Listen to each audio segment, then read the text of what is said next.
Since 1983, FAME has helped business and education work for Maine. Contact the authority, the Finance Authority of Maine. You're watching Mainebiz Sunday, Maine's business news source.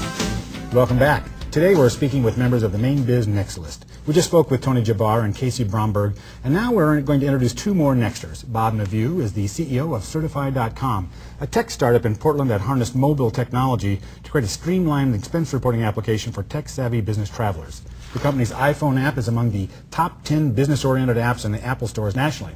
In addition to his day job as Director of Communications for Northern Maine Community College, our other guest, Jason Parent, is President of the Maine Delegation to the International Organizing and Governing Body of the 2014 World Acadian Congress, an event happening in Northern Maine and Canada that is expected to bring 300,000 visitors and generate up to $60 million in economic impact for the region.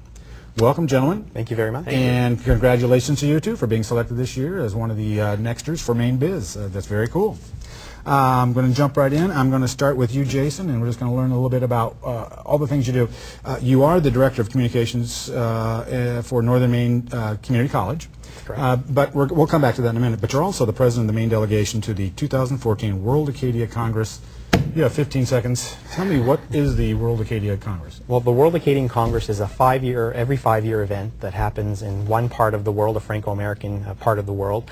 And we have the opportunity to welcome about 50,000 Acadians and others from throughout 44 different countries, actually, usually are represented at this event. And it stands to bring great economic benefit to Northern Maine, to northwestern New Brunswick, and to southeastern Quebec, the partners that came together to bring this event to our part of the world. Where was the last one held? The last one was held on the Acadian Peninsula of New Brunswick, so northeastern New Brunswick. And they've been held in Nova Scotia, they've been held in Louisiana before, and we'll have the honor of hosting the first one that will be hosted in an international region. Yeah, I know that you are really intricately involved with the whole team that was putting the application together, so that's quite an accomplishment. Absolutely, it was a team. There were people from across the border, as I mentioned, and people are very involved in making it happen. What I read is it takes $12 million for this event, and Maine must contribute $1 million in federal funding, which has been approved by the Senate Appropriations Committee, and $900,000 in state funding. Is that correct? And how's that fundraising going? That is, it's going extremely well. We've been working with Maine's congressional delegation. Senator Susan Collins has taken the lead on helping us to begin the work to secure a $1 million appropriation through the federal government to work on this particular project. We've met with the current governor and are meeting with gubernatorial candidates to discuss the prospects for Maine's $900,000 share of that. Are they supporting it? And this will air right before the election, so let's put them on record. Are they supporting it? Indeed. Of course, this is the campaign season, so they say yes a lot these days. Yes, indeed. Okay. But really, in order to participate in the bid, Maine needed to sign on. How do you sell that? I mean, right now, in particular, how do you sell the return on investment? Why should I give you money for this in terms of its economic development impact for that region? Well, it has a proven track record. In the 4 other places that this has been held, the economic windfall has been anywhere from $30 to $50 million. So it's a pretty decent investment for that kind of a return. It's going to bring folks from throughout the world to the region. We'll be hosting one event on August 15th that will be broadcast live on Radio Canada, the French-speaking version of Canadian CBC television. So we'll have the potential. It's a huge tourist opportunity for the state of Maine to attract visitors from a very nearby market to us, quite frankly. And people who can come to our region, we have many people in the St. John Valley who speak both French and English, and can come to a very friendly region where they can use their language and we can understand them and we can speak back to them. Northern Maine Community College, I want to move to that. They have raised $2.5 million in its first ever major gifts campaign. You were involved with that, and it's doubling its endowment. And the enrollment there has increased 12% in the past 2 years. Is there any bottom to this thing? I mean, tell me why is that happening and why is that so successful even in a downturn? Well, I have the great privilege of going to work every day with 100 people who are committed to the economic development of Northern Maine and to helping people realize their dreams.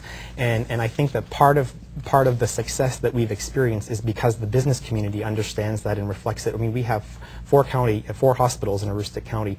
Of 3 of those 4 hospitals have 50% more of their nurses that are graduates of our institution. So you're targeting toward the business needs. We work to, as an institution, to not only look at what the current needs are of Aroostook County, but to look in the future of what those needs are. We have a very popular wind power technology program, the only one of its kind in New England, and that has attracted students from throughout Maine. We actually are at capacity in that program, and unfortunately have to turn students away because we just don't have the funds to add another cohort to that particular program.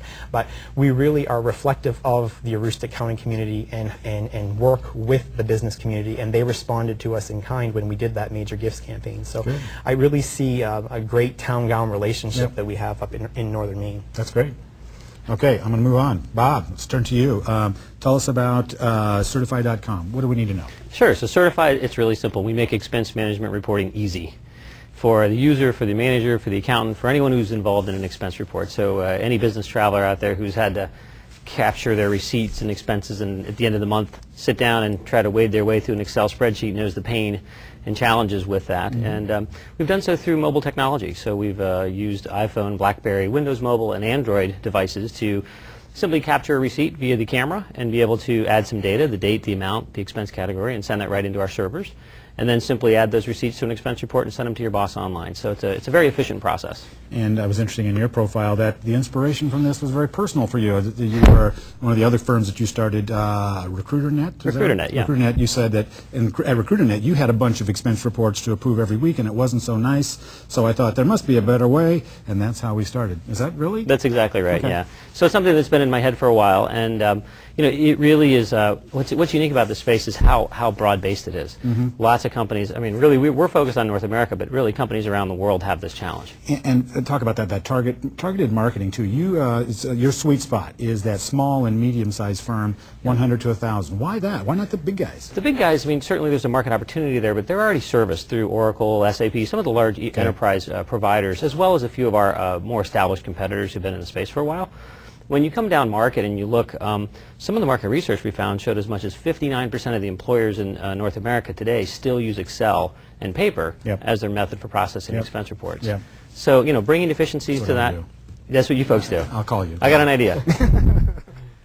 I want to ask you, too, real quickly, about you had to raise, you were successful with RecruiterNet. Yep. Sold it off, frankly, and those employees left, and you were able to capitalize on that.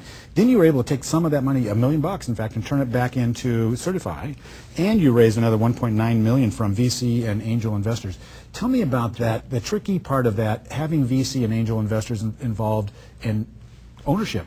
Sure. So, well, we have a great group of investors in our business, and they include a lot of high-profile individuals from Maine, as well as some people from out of state. One of the things I'm really proud of is that the Small Enterprise Growth Fund, part of FAME, is actually an investor in this business. They were also an investor in my prior business.